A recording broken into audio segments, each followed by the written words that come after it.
تھانہ شادماں نظر آتش کیس میں 19 ملزمان کا ٹرائل مکمل، فیصلہ محفوظ 11 اگست کو سنایا جائے گا۔ لاہور ATC میں تھانہ شادماں نظر آتش کیس میں پاکستان تحریک انصاف کے رہنماؤں شاہ محمود قریشی، یاسمین راشد، عمر سرفراز چیمہ، اعجاز چودھری، عالیہ حمزہ، صنم جاوید سمیت 19 ملزمان کا ٹرائل مکمل ہونے کے بعد فیصلہ محفوظ کیا گیا۔ تھانہ شادماں نظر آتش کیس میں مجموعی طور پر 41 ملزمان نامزد ہیں، 15 ملزمان اشتہاری قرار دیے جا چکے ہیں، 6 ملزمان زیر حراست اور 1 ملزم وفات پا چکا ہے۔ عرب اسلامی وزارتی اجلاس میں اسرائیل کے غزہ پر قبضے کے اعلان کی شدید مذمت۔ سعودی وزارت خارجہ کے عرب اسلامی وزارتی اجلاس کے بعد جاری کردہ اعلامیے میں کہا گیا، اسرائیلی اعلان خطرناک، ناقابل قبول اور عالمی قوانین کی خلاف ورزی ہے، اور یہ اقدام غیر قانونی قبضے کو زبردستی مسلط کرنے کی کوشش اور غزہ میں انسانیت کے خلاف سنگین جرم کا تسلسل ہے۔ اجلاس نے مطالبہ کیا کہ اسرائیلی جارحیت کا فوری اور مکمل خاتمہ کیا جائے اور غزہ میں فوری غیر مشروط انسانی امداد کی رسائی یقینی بنائی جائے۔ ٹریفک پولیس کی سنگین غفلت اور لاپرواہی۔ کراچی میں رواں برس کے صرف 7 ماہ میں ٹریفک حادثات میں 546 شہری جاں بحق، 8136 سے زائد زخمی۔ ہیوی گاڑیوں سے ہونے والے جان لیوا حادثات میں 165 افراد لقمہ اجل بنے، سب سے زیادہ 62 افراد ٹریلر تلے آ کر جان سے گئے۔ واٹر ٹینکر کی ٹکر سے 37، ڈمپر ٹکر سے 32، بس کی ٹکر سے 20 اور مزدہ کی ٹکر سے 14 افراد لقمہ اجل بنے۔ مرنے والوں میں 425 مرد، 51 خواتین، 51 بچے اور 19 بچیاں شامل۔ بھارت جنگ کے میدان میں ناکام، جھوٹا دعویٰ کرنے لگا۔ بھارتی ایئر چیف جنگ میں شکست کے بعد بوکھلاہٹ کا شکار، پاکستان کے 5 لڑاکا طیاروں سمیت 6 طیارے تباہ کرنے کا جھوٹا دعویٰ کر دیا۔ بھارتی air chief marshal AP Singh نے کہا، بھارتی فضائیہ نے پاکستان کے ایئر فیلڈز کو نشانہ بنا کر وہاں کھڑے طیاروں کو تباہ کیا۔ کون سے طیارے تھے، کہاں کھڑے تھے؟ بھارتی ایئر چیف نے 3 ماہ بعد جھوٹے دعوے کر کے مزید سوالات کو جنم دے دیا۔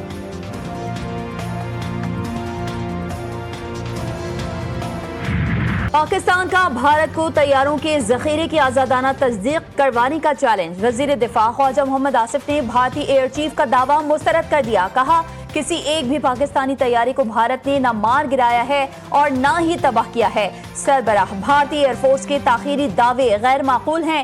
3 ماہ تک اس نوعیت کا کوئی دعویٰ نہیں کیا گیا۔ جنگیں جھوٹ سے نہیں بلکہ اخلاقی برتری، قومی عزم، پیشہ ورانہ مہارت سے جیتی جاتی ہیں۔ اس قسم کے مزاحیہ بیانیے اندرونی سیاسی فائدے کے لیے گھڑے جاتے ہیں۔ ٹرمپ کے اقتدار کا دوسرا دور مودی کو بھاری پڑنے لگا۔ ٹرمپ نے پاک بھارت جنگ کے بعد پاکستان کو بھارت کے برابر کھڑا کر دیا۔ بھارت کو بین الاقوامی دباؤ اور تجارتی تنازعات کا سامنا۔ نیو یارک ٹائمز کی رپورٹ کے مطابق مودی یہ تسلیم کرنے پر مجبور ہو گئے کہ امریکہ کے ساتھ تجارتی تنازع ان کے لیے سیاسی نقصان کا باعث بن سکتا ہے۔ امریکن صدر نے بھارت پر 50% ٹیرف عائد کر کے مودی کی مشکلات مزید بڑھائیں۔ مودی سرکار کو چین، روس اور برازیل کے ساتھ تعلقات مضبوط کرنے میں بھی ناکامی۔ سرحدی جھڑپوں اور امریکی اضافی ٹیکس کی وجہ سے بھارت کی خارجہ پالیسی میں بڑی تبدیلیاں متوقع۔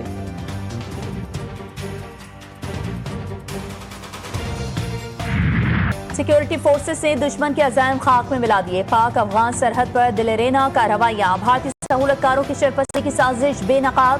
پاک فوج اور سیکیورٹی فورسز کا 8 اور 9 اگست کی شب سمبازا میں کلیئرنس آپریشن، مزید 14 خوارج ہلاک۔ 2 روزہ انسدادی دہشت گردی آپریشن میں ہلاک خوارج کی تعداد بڑھ کر 47 ہو گئی۔ اسلحہ، گولہ بارود اور دھماکہ خیز مواد بھی برآمد۔ صدر آصف علی زرداری، وزیر اعظم شہباز شریف اور وفاقی وزیر داخلہ محسن نقوی کا سیکیورٹی فورسز کو خراج تحسین پیش۔ جان کی بازی لگا کر دشمنوں کے ناپاک عزائم خاک میں ملانے والی بہادر ٹیم کو سلام پیش۔ سیاسی رہنماؤں کا کہنا تھا کہ پوری قوم دہشت گردی کے خلاف جنگ میں بہادر فورسز کے ساتھ متحد ہے اور ملک سے دہشت گردی کے مکمل خاتمے کے لیے پرعزم ہے۔ کچھ قوم کو میں سمجھتا ہوں کہ ایک لاحاصل جنگ کی طرف دھکیلا جا رہا ہے جس میں کچھ حاصل نہیں ہونا ہے، ماں سوائے پشت خون کے، ماں سوائے معصوموں کے خون کے اور ماں سوائے دہشت کے، ماں سوائے بندوق کے، بلوچ کو بحیثیت بلوچ قوم کچھ حاصل نہیں ہونے والا۔ بلوچستان کو ایک لاحاصل جنگ کی طرف دھکیلا جا رہا ہے۔ صوبے کے لوگوں کو پاکستان سے دور کرنے کی منظم سازش ہو رہی ہے۔ وزیر اعلیٰ بلوچستان سرفراز بگٹی کہتے ہیں افواج پاکستان نے ہندوستان کا تکبر خاک میں ملایا، دشمن کی سازشوں کو ناکام بنائیں گے۔ امن کے لیے کسی سے بھی مذاکرات کا حامی ہوں، جو ریاست کے خلاف بندوق اٹھائے گا اس سے مذاکرات نہیں ہو سکتے۔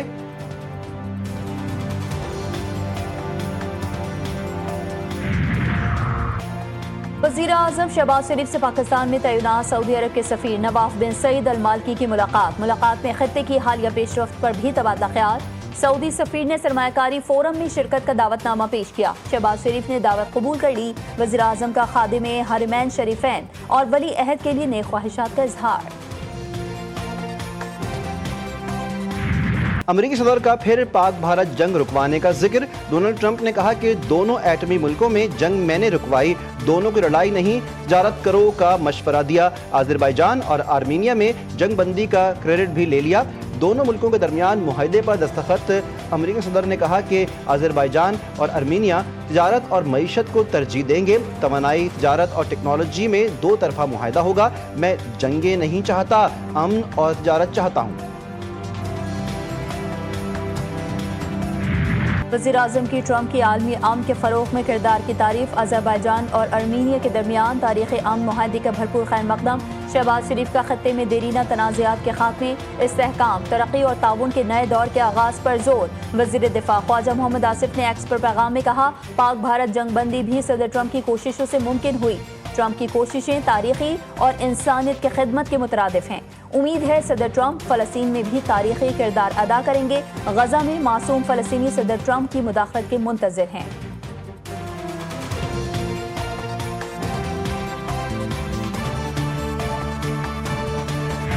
امریکن صدر ڈونلڈ ٹرمپ کا 15 اگست کو الاسکا میں روسی صدر پیوٹن سے ملاقات کا اعلان۔